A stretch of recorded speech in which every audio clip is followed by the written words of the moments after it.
एउटा भिडियो लिएर आएको छु। ब्याकग्राउन्ड कसरी हटाउँछ फोटोको त्यो अहिले म हेराउँदैछु। आपहरू ध्यान दिएर सुन्नु हेर्नु होला।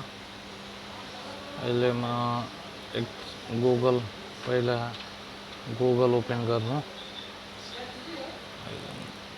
अब हेर्दै होला।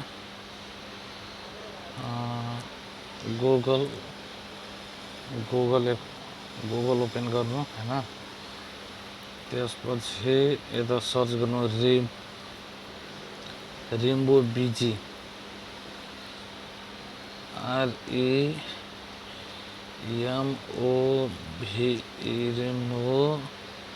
रेनबो बीजी यता सर्च गर्नु होला। त्यसपछि यता माथि नै आउँछ रेनबो बीजी, यसलाई क्लिक गर्नु। यस्तो इन्टरफेस आउँछ हैन। यता लेखेछ अपलोड मेसेजलाई थिच्नु। त्यसपछि आफ्नो कुनै पनि फोटोको ब्याकग्राउन्ड हटाउन सक्छस्।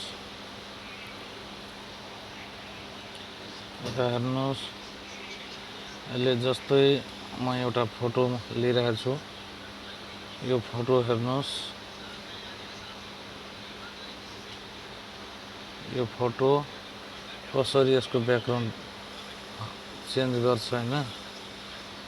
यो फोटोलाई यसलाई थिच्ने हैन। त्यसपछि यस्तो ग्यालेरी आउँछ। ग्यालेरी पछि जस्तै म यो फोटो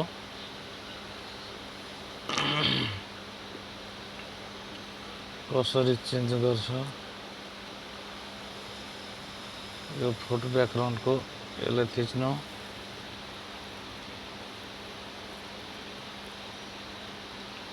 आफै यो ब्याकग्राउन्ड चेन्ज हुन्छ। हेर्नुभयो, ब्याकग्राउन्ड हटिसकेछ।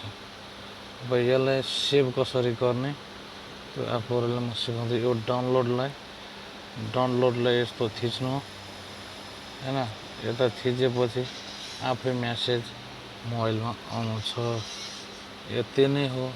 यो हाम्रो भिडियो मन पर्यो भने हाम्रो च्यानललाई सब्सक्राइब गरिदिनु होला और लाइक गरिदिनु, शेयर गरिदिनु होला। धन्यवाद।